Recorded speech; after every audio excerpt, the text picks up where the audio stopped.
ะคะวันตังอภิวาเทมิคราส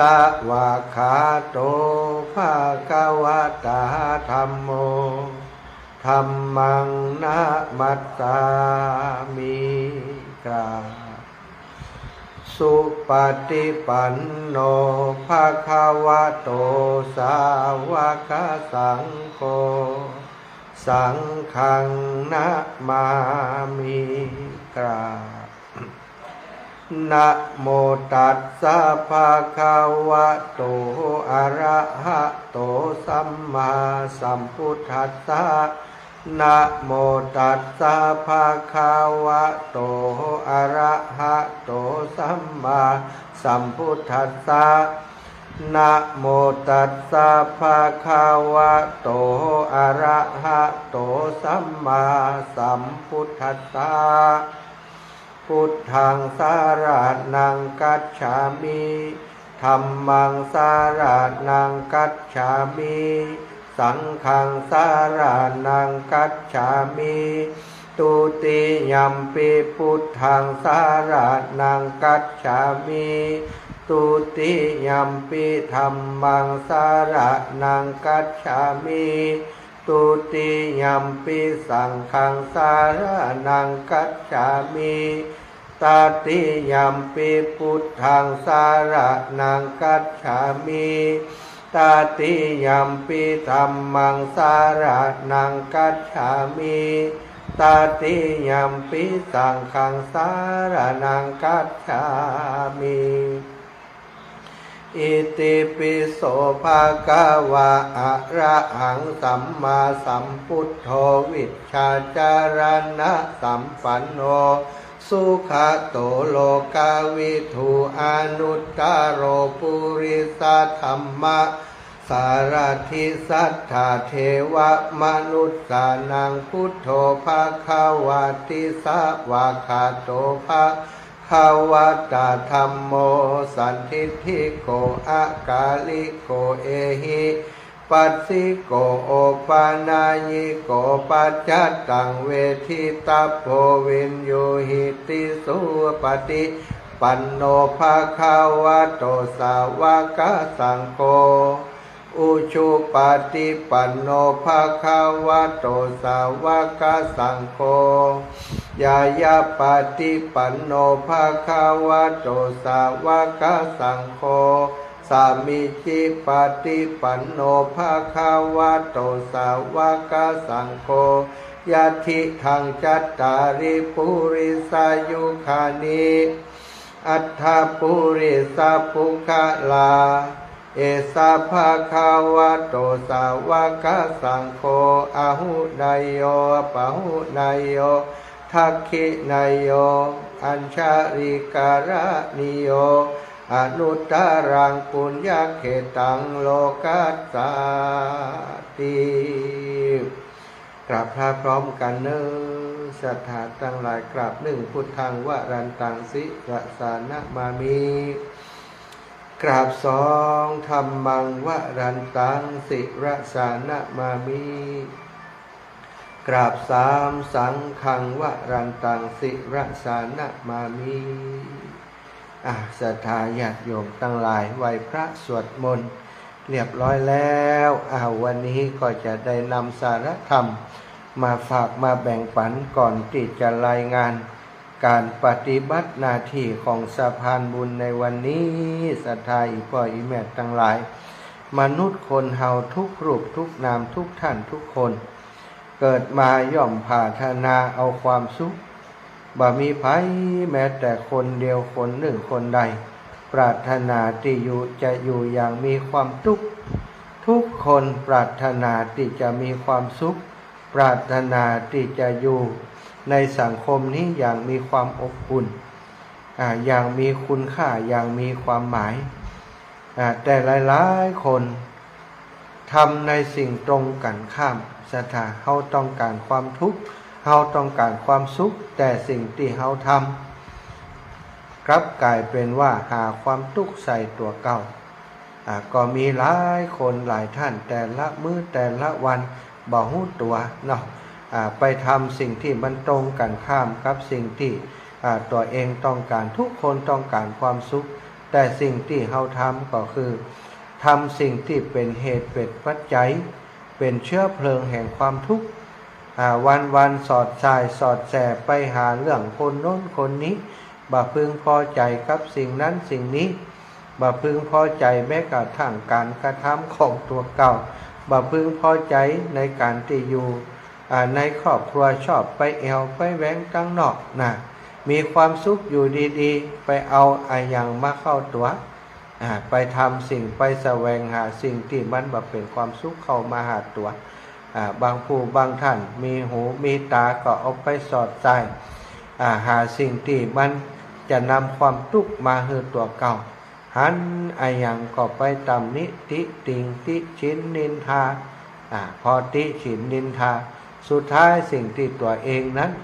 ทำอยู่ก็วกเข้ามาหาตัวเก่ากลายเป็นความทุกข์ศรัทธา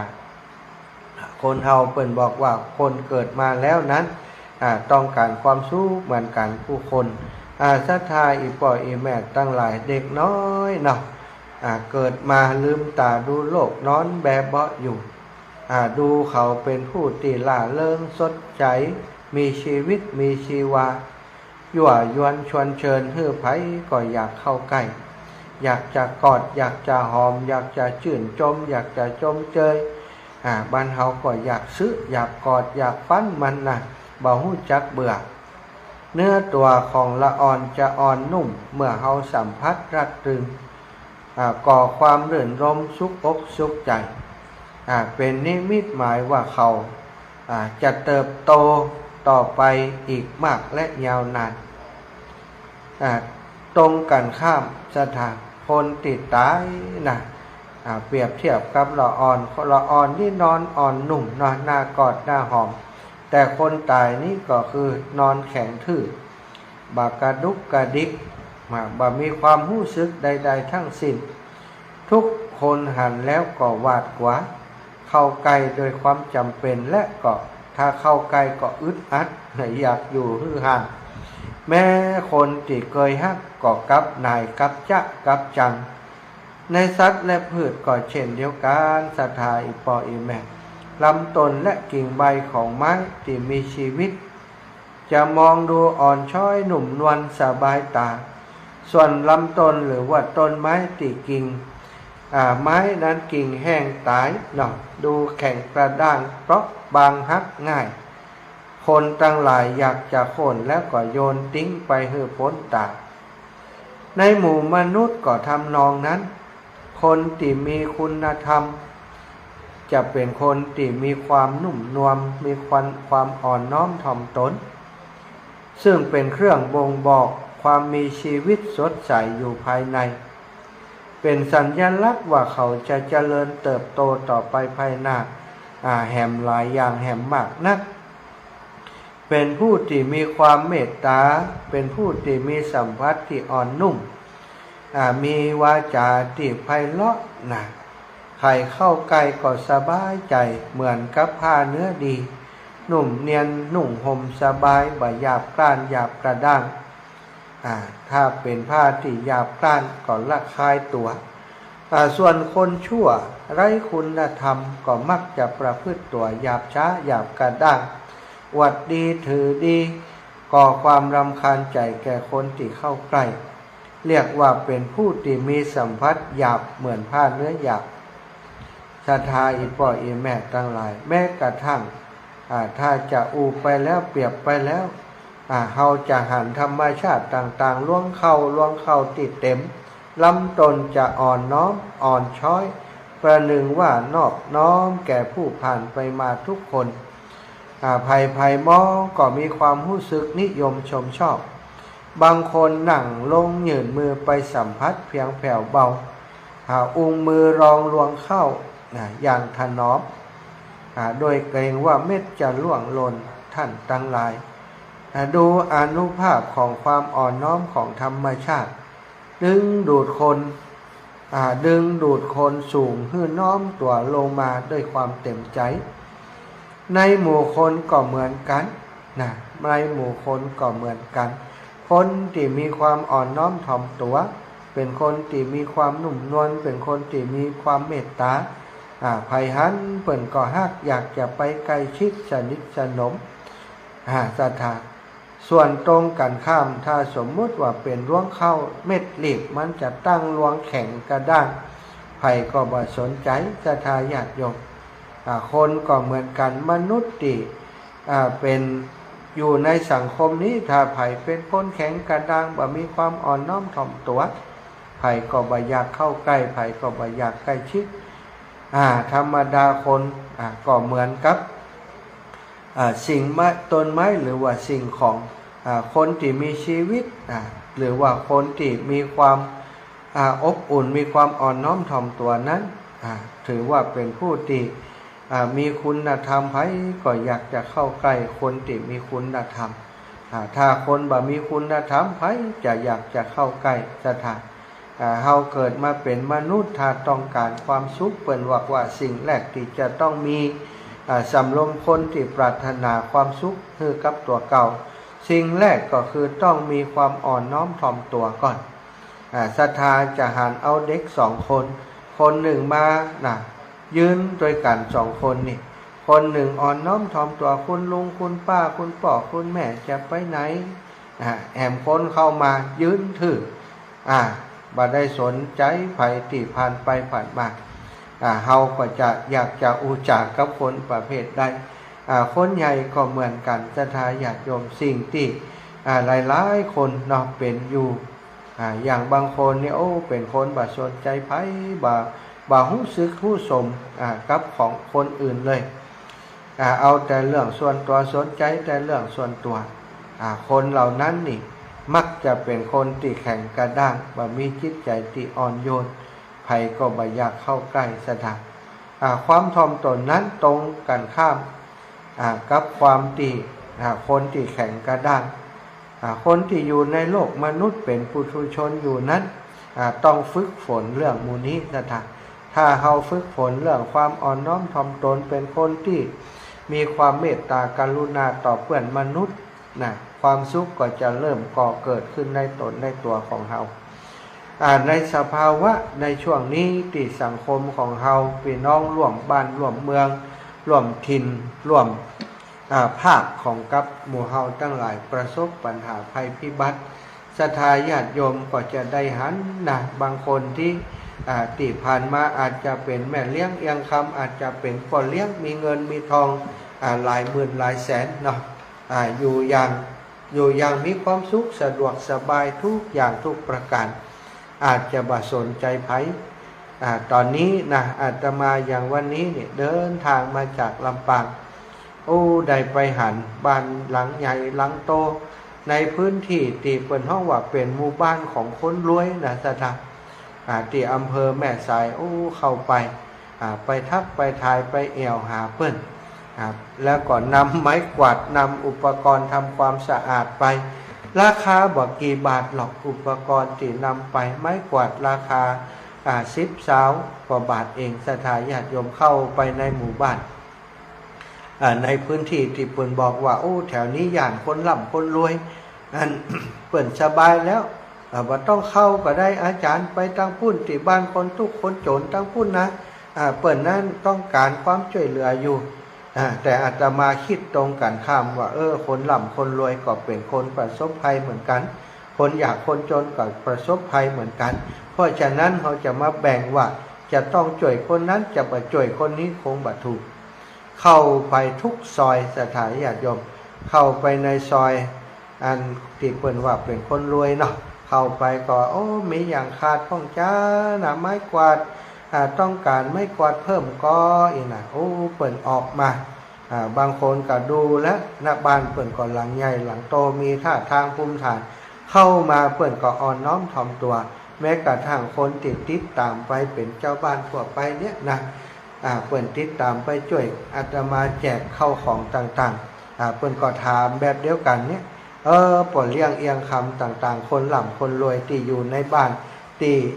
กำลังช่วยลูกกันทำความสะอาดบ้านก็ออกมาต้อนรับไหวศรัทธาญาติโยมขอบคุณครับขอบคุณครับขอสักกัน บางคนขอกันสองกันก็เอาหื้อยื่นหื้อเปิ่นไปโอ้ได้หันภาพคนรวยได้ดูคนรวยตอนทุกข์ยากนะสถาเพิ่นมีความอ่อนน้อมถ่อมตัวมีความอ่อนน้อมถ่อมตัวแล้วก็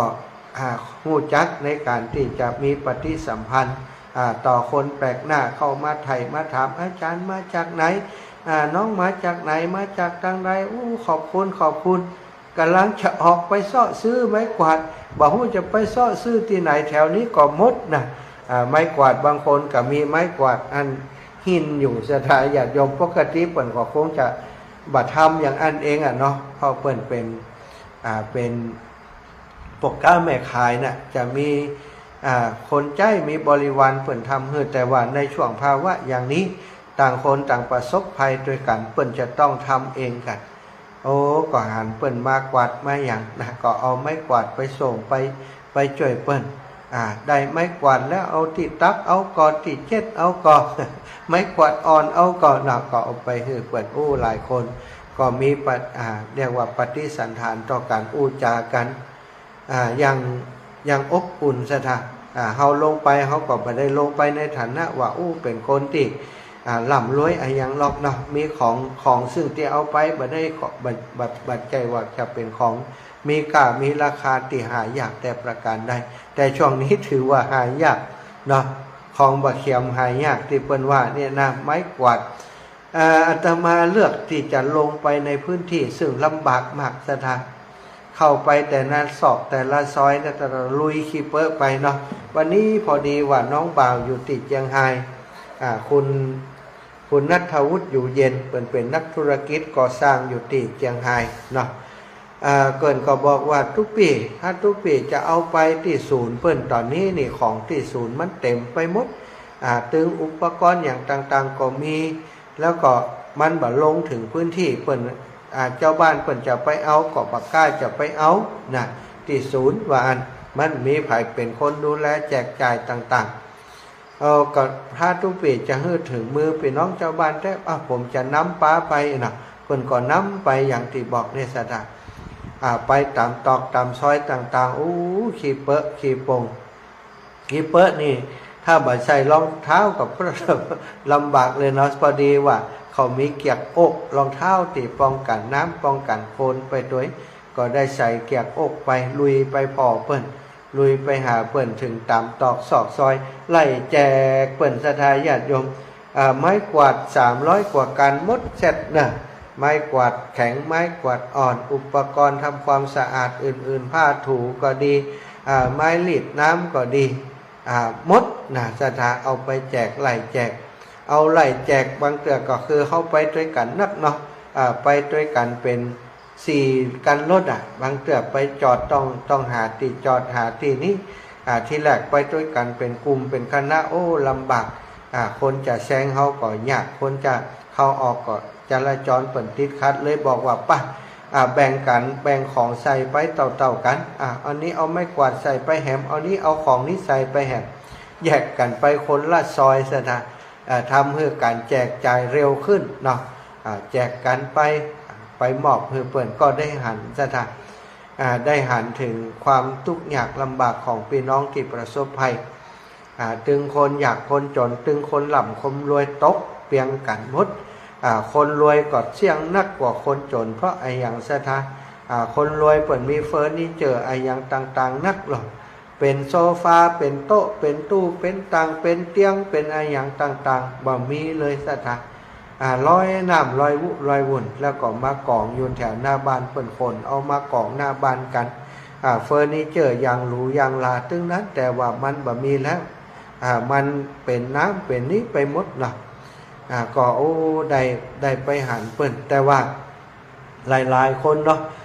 เปิ่นก็เข้าใจสภาวะที่เกิดขึ้นเปิ่นก็ได้ให้ฟังว่าครั้งนี้เป็นครั้งแรกตั้งแต่อยู่ที่หั่นมา50กว่าปีครั้งนี้เป็นครั้งแรกที่น้ำมันขึ้นสูงขนาดนี้แล้วก็บ่สามารถจะเอาอย่างได้เลยเปิ่นก็บอกว่าบ่เป็นหยังในเมื่อมันเหตุการณ์อย่างนี้มันเกิดขึ้นมันก็ประสบปัญหาเหมือนกันกูคนเปิ่นก็ยอมรับสภาพก็ช่วยกันเพี้ยวกันพัดปัดกวาดไป ตั้งส่วนราชการเนาะก็จะมีตั้งพี่น้องทหารองค์กรป้องกันภัยต่างๆสถานปพเนาะเป็นว่าปพมูลนิธิต่างๆตลอดถึงองค์กรการกุศลต่างๆหน่วยงานที่จัดตั้งกันเป็นกลุ่มเป็นก้อนเข้าไปช่วยในพื้นที่ปะพี่น้องทหารหารจากอันเพชรบูรณ์บุญสถานทหารช่างจากเพชรบูรณ์เอาเครื่องมือเครื่องกลนักมาเอาตึงรถอันแบคโฮเนาะเอาตึงรถตักเอาตึงรถเกตมาแล้วก็รถไถของพี่น้องชาวบ้านเข้ามาช่วยกันสถานรถตักที่เอาเกยตักอันผลิตภัณฑ์พืชผลทางการเกษตรแต่ละบริษัทนี่เพิ่นก็เอามาช่วยกันต้องงานเอารถมาคุเนาะคุขีเบอะขีตมนี่ใส่รถแล้วก็ตักขึ้นใส่รถดำออกไประหว่างที่เขาเอาไปของไปแจกเขาก็จะหันภาพเหล่านี้สถานภาพของเข้าของเครื่องใจตีมันเปิดออกมากองตีหน้าบานภาพของขีเปอะขีตมตีขึ้นมาสูงกลางแข้งกลางขาเนาะได้ไปหันสภาพอย่างนี้แล้วก็ระหว่างแจกของนั้นก็เป็นที่น่าสังเกตอยู่อย่างหนึ่งช่วงนี้นะศรัทธาญาติโยมอันเข้ากองบอกใครมีเนาะเข้ากองบอกใครมีที่จะเอาไปช่วยคนที่ประสบภัยแล้วคนที่ประสบภัยนั้นเปิดก็รถก็บ่มีใจนะรถอันคือรถมันจมน้ำไปตัวมันบ่สามารถจะใจการได้ก็เลยออกไปซื้อข้าวซื้อของลำบากมีหลายๆคนก็ถามหาว่ามามีก่อเจ้ามามีก่อคับนี่นะพอดีว่าเที่ยวนี้อาตมาติดมาบันนักเนาะอย่างใดก็เลยว่าอันบอกคนรถว่าเดี๋ยวเราไปปะร้านที่เปิดขายของพวกนี้เดี๋ยวเราแวะกำไปซื้อเอาเนาะก็พอดีว่าไปเจอร้านที่เปิดขายของชำร้านหนึ่งก็ไปเมาเอามาเปิดสตาจะขอเป็นกองเปิ่นก็บ่มีแต่ว่าเปิ่นมีเป็นแพ็คเป็นยังอยู่ก็ไปไล่เอาทั้งร้านนั่นแหละสถานพอดีว่าทั้งร้านนั้นมันก็มีบัตรนักเนาะตกเป็นสตางค์ก็อยู่3,000 กว่าบาทก็เลยได้ไปซื้อมาเอาใส่ขึ้นรถไปแหมซื้อมาซื้อของใจต่างๆพอดีว่าวันนี้เมื่อคำนวณเรื่องการใช้จ่ายเรื่องการน้ำมันรถการอย่างแล้วก็ยังพอมีปัจจัยที่ศรัทธาญาติโยมที่เปิ่นให้หอมมาเนาะอย่างวันก่อนที่พี่น้องบันร้องได้ให้หอมมาเนอะก็ขอได้ชี้แจงบอกคือท่านได้รับทราบว่าวันนี้ส่วนหนึ่งอาตมานำไปเป็นค่าเชื้อเพลิงติดจางรถเปิ่นขนของหื้อเนาะจำนวน3 กันแล้วก็รถของคนที่มาช่วยแจกของแฮม1 กันก็เป็น4 กันด้วยกันเติมน้ำมันไปที่แม่สายก็ขอเปิ่นว่าสัก 2,000 ได้ก็เนาะนะความจริงก็คงจะประมาณถ้าจ้างเปิ่นก็ประมาณ 3-4,000เปิ่นก็บ่อิดออดอย่างแล้วก็อยากจะมาช่วยตัวก็จ่ายไป 2,000 เนาะ248แล้วก็เอาไปช่วยอันโรงทานเปิ่นตั้งโรงทานอยู่ที่กลางอันที่ลุงจื่อซอยลุงอย่างลุงขุนก็ลุงขนุนอย่างเนี้ยนะตรงหันเป็นมูลนิธิเนาะเปิ่นตั้งงานโรงทานอยู่หันก็ทำอาหารทำอย่างที่หันก็เอาไปมอบเพื่อที่โรงทานหันแหม 2,000 บาทเนาะจากนั้นก็ได้ไปนำไปซื้อของที่เป็นอาหารแห้งเป็นมาม่าเนาะมาม่าเพิ่มเติมแหม3,000 กว่าบาทอันนี้ก็คือการใช้จ่ายที่ใจวันนี้ติดศรัทธาญาติโยมให้หอมมา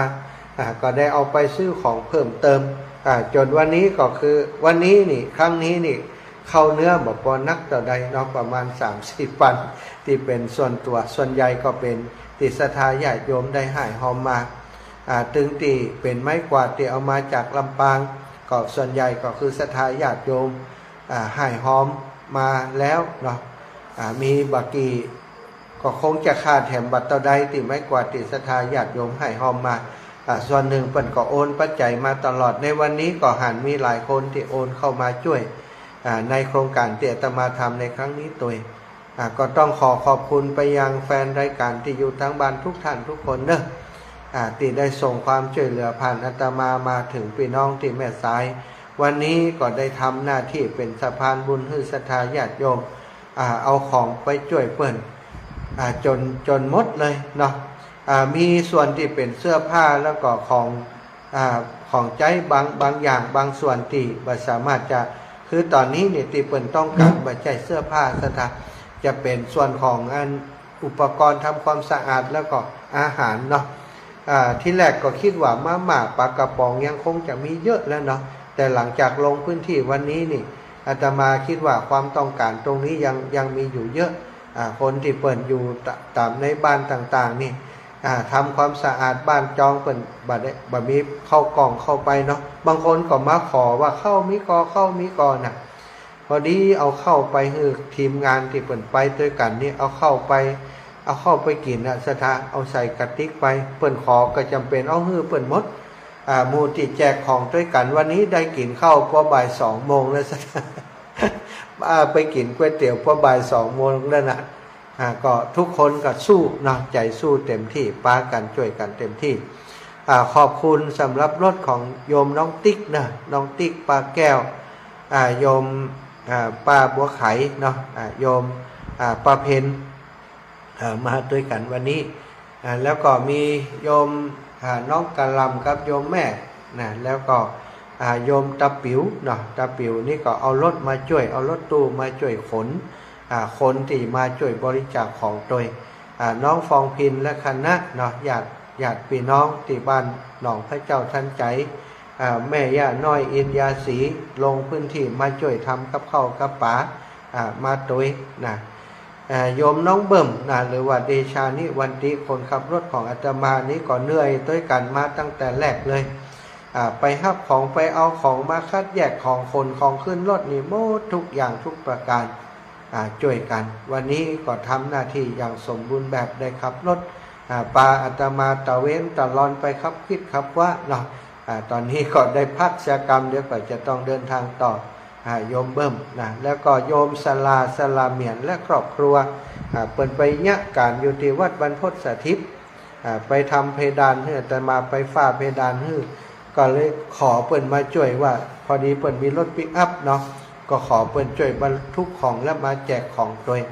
เปิดก็ได้ลงพื้นที่โดยอาตมาแจกของให้กับผู้ประสบภัยวันนี้นี่คือทีมงานที่มาด้วยกันวันนี้ศรัทธาญาติโยมแต่ละคนก็ลุยกันลุยลงไปแจกของเนาะเตรียมจองมาแต่บ่ได้ใจศรัทธาญาติโยมเพราะว่ามันเกะกะเนาะลงไปก็แดดร้อนแดดร้อนไปอย่างนั้นนะไปตามซอยต่างๆลงไปแจกของฮือจนเรียบร้อยไปหมดภาพต่างๆที่ทำกิจกรรมวันนี้ส่วนหนึ่งอาตมาก็ไลฟ์สดลงไปพ่องแล้วก็ทีมงานที่มาเปิ่นก็ถ่ายภาพถ่ายอย่างเอาไปลงเฮือศรัทธาที่เปิ่นติดตามเนาะตังไลฟ์สดก็ดีตัง Facebook ของอาตมาก็จะได้หันภาพที่ได้ลงทำกิจกรรมวันนี้กิจกรรมที่อาตมาทำวันนี้ก็ถือว่าเป็นกิจกรรมที่ทำในนามของครอบครัวคลื่นสีขาวของครอบครัวสารธรรมยามค่ำของจังหวัดลำปางเฮาที่เฮาได้ช่วยกันนำความช่วยเหลือจากพี่น้องตั้งลำปางตั้งเชียงใหม่ตั้งเชียงรายจากทุกที่ทุกแห่งที่รู้จักอาตมาแล้วเปิ่นโอนปัจจัยมาสมทบสนับสนุนก็คงเป็นอีกครั้งหนึ่งที่ได้รับความร่วมไม้ร่วมมืออย่างดีแล้วก็การลงพื้นที่วันนี้อาตมามีความสุขที่สุดสถานที่เข้าของต่างๆที่เฮาตั้งใจไว้นำไปส่งถึงมือผู้ที่เปิ่นต้องการจริงๆเนาะบ่ได้นำไปกองไว้ที่แห่งใดแห่งหนึ่งบ่ฮู้จะไปถึงพี่น้องเจ้าบ้านก่อนวันนี้ถึงแน่นอนไปหมดและสถานทั้งหมดอาตมานำส่งถึงที่แล้วก็ทุกครั้งที่มาเนาะคือครั้งนี้นี่ได้ลุยเต็มที่ได้ลงพื้นที่ได้ไปฮู้ไปหันความลำบากของพี่น้องก็คงจะในระยะเวลาอันไกลนี้ก็คงจะหาความช่วยเหลือมาช่วยเปิดแห่มสักครั้งตอนนี้ที่ทราบก็คือบางคนนี่บ่มีที่นอนก็มีสถานคนที่เปิ่นอยากจนนี่ที่รับที่นอนบ่มีก็มีเนาะก็เปิ่นต้องการแค่ที่นอนยางพาราที่ผืนน้อยๆที่ม้วนใดอีนะเปิ่นว่านะแล้วก็เป็นมอนเป็นผ้าห่มอย่างนี้เป็นต้นก็คงจะหาโอกาสเนาะถ้ามีโอกาสก็จะได้ขึ้นมาช่วยพี่น้องที่เชียงรายตอนนี้ได้ทราบข่าวว่าทางลำปางเนาะก็มี เรื่องราวของฝนตกที่ลำปางตะกี้โยมแม่ที่เมืองงาวก็แจ้งมาว่าฝนตกนักเนื้อตุลูกระวังระหว่างเดินทางจิบอันนี้ก็คงจะต้องระวัง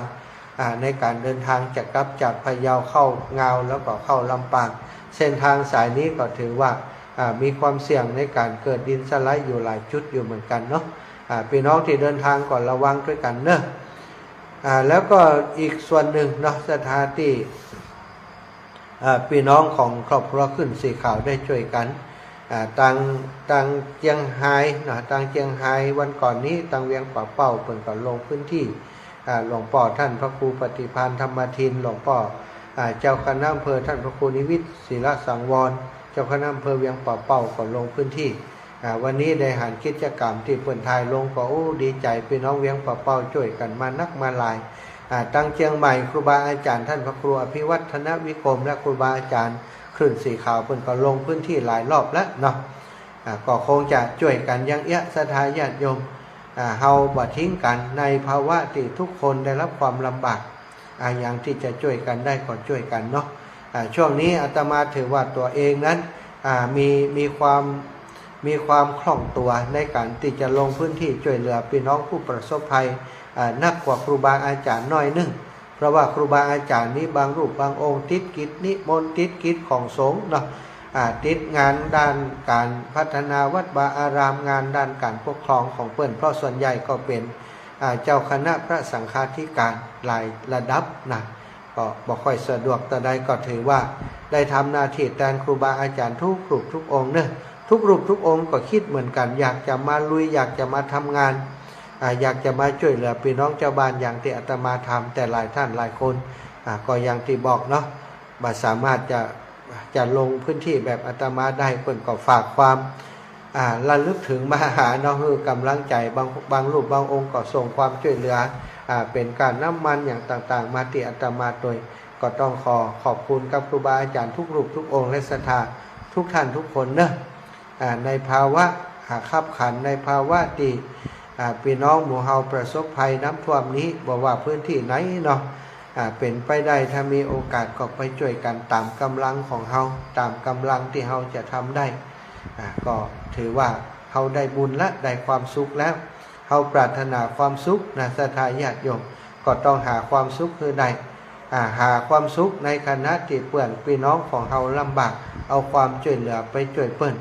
เปิ้นก็มีความสุขเฮาก็มีความสุขการหาความสุขบนความทุกข์ของคนอื่นนั้นสุดท้ายเฮาก็ได้ความทุกข์กลับมาเฮาก็ต้องใจปัญญาพิจารณาว่าสิ่งใดเฮาต้องการสิ่งใดก็ทำสิ่งที่มันตรงกับความต้องการของเฮาเนาะต้องการความสุขบ่ยากสถามีเข้าของเครื่องใจ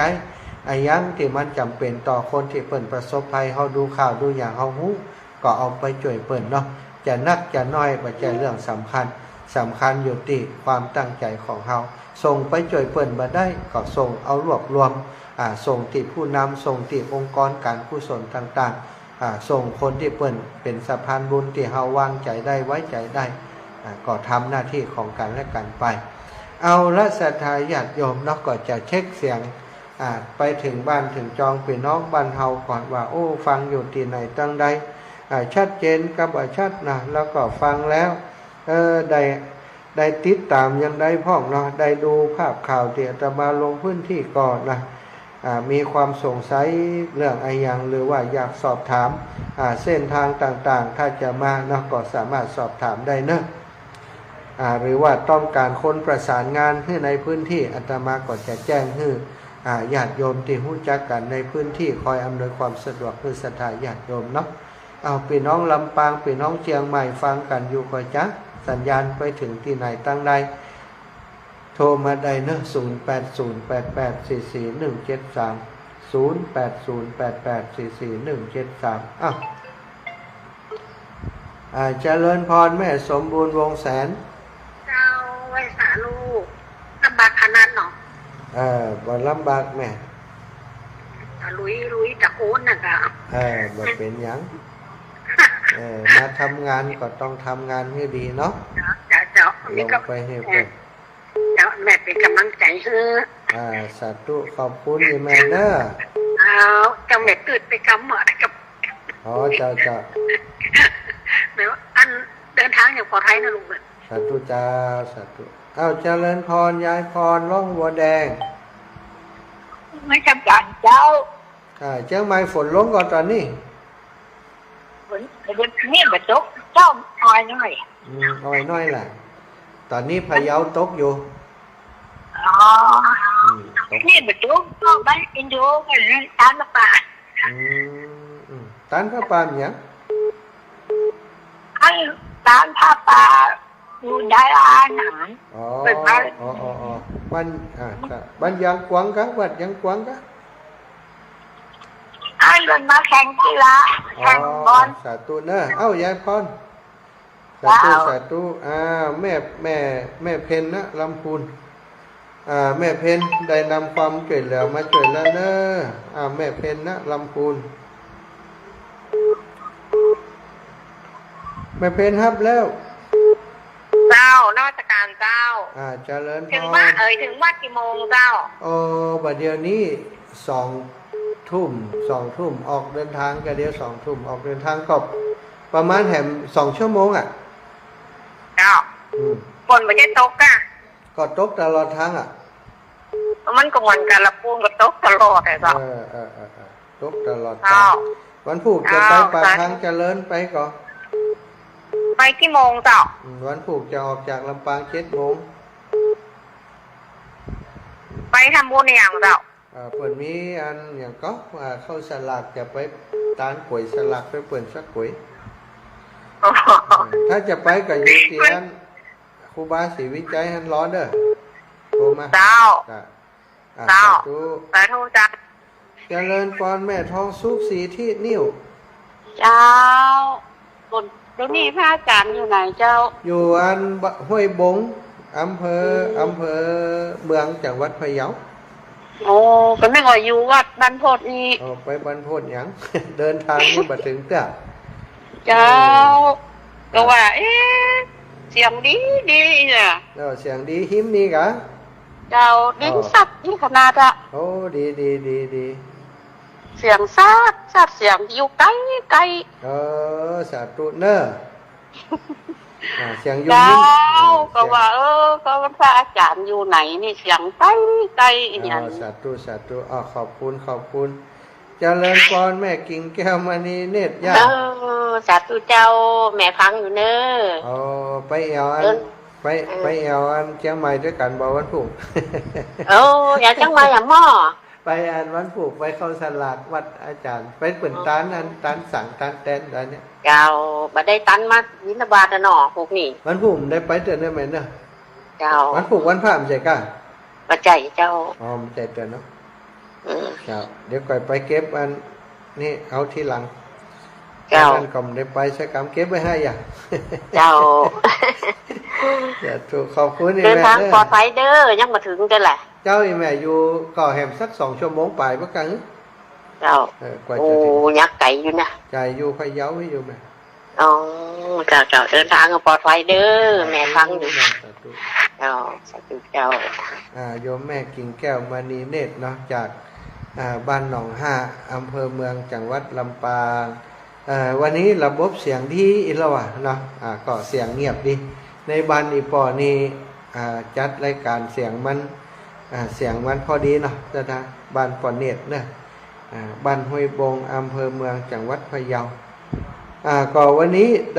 ด้เดินทางออกจากวัดบรรพตสถิตตั้งแต่ตีสี่ซะนะ ตีสี่ล้อหมุนเตียนมารอกันอยู่เตียนปั๊มน้ำมันปตทหน้าลุ่มข่ายสุรศักดิ์มนตรีเนาะข่ายสุรศักดิ์มนตรีฮันตี 5ออกจากปั๊มนะก็เดินทางกันมาตั้งแต่เจ้าสถาญาติโยมเข้าก็กินกันในรถเอาเนาะจอดเข้าห้องน้ำห้องท่าตี 2 ตีก็เดินทางยาวมาระหว่างทางก็เจอพี่น้องแม่ทะเนาะกู้ภัยของแม่ทะเปิ่นปากันมาเป็นคณะสถาญาติโยมที่แรกว่าจะไปด้วยกันกับเปิ่นอีเนาะจะไปด้วยกันกับเปิ่นแต่เอาไปเอามาแล้วอันไปพอดีน้องเบาปาไปก็ไปคนละตีเจริญพรแม่ เจ้าภาษาเจ้า เจ้าแม่ เจ้า เจ้าแม่เรนู เจ้า จ้า สบายเป็นกำลังใจนะเจ้าฝนตกก็ยังไม่อ่ะยังไม่ฝนมาตกเจ้าร้อยปีนะเจ้าชัดเจนจะดีหรอกะโอ้วันพุกไปเอวปากตังเจริญเนอะพอแม่พอดีบ้านเจ้ามีก๋วยสลักเหมือนกันน่ะโอ้เอาเส้นไว้ให้สักเส้นอันบอกอีป่อว่าทุกบอกเอาเส้นไว้ให้จิ้มไม่เนอะพ่อลุงเจ้าไม่โอกาสแข่งเนาะมันคลับกันนะคะขอบคุณอีแม่เป็นอย่างสูงเริ่มแม่เรนูเจ้าไม่สาเจ้าสาธุบุญรักษาแม่อยู่ดีมีสุขแม่เรนูชัยวงศ์เนาะอยู่อันเชียงใหม่เนอะโอ้ตอนเดินทุดงเพิ่นกระต้ยไปหาแม่เรนูนี่นะขอบคุณทุกคนที่ติดตามทาง Facebook ไลฟ์ด้วยโอ้ปอดหลวงวินแม่ปอดหลวงวินแม่หลวงไว้นะโทรมาโยมพ่อโยมแม่ก็ร่วมบุญไม้กวาดมา1 มัดเนาะ220 บาทเนอะอันนี้เป็นน้องเวียงเป่าต้องขอบคุณอีปอเป็นอย่างสูงหลายท่านหลายคนนะศรัทธาญาติโยมที่เป็นร่วมบุญมาโยมแม่ย่าปวรีอินสุวรรณนี่ขอบคุณที่เป็นสะพานบุญให้ได้ไปได้เข้าได้ของแหมหลายอย่างเนาะที่วัดบ้านร้องตลอดถึงได้ปัจจัยมาสนับสนุนช่วยเหลือการเดินทางในครั้งนี้โดยขอขอบคุณโยมแม่เป็นอย่างสูงโอ้โยมแม่เจริญพรเจ้ายังมาถึงเด็กกะเจ้ายังมาถึงเตี้ยถึงงานไผ่ยาวอยู่จากนี้ไปบ้านอีแม่ปวดจิตได้รับได้นอนเนาะเจ้าอีแม่ปุ้นไปถึงปุ้นได้4 ทุ่ม5 ทุ่มกัน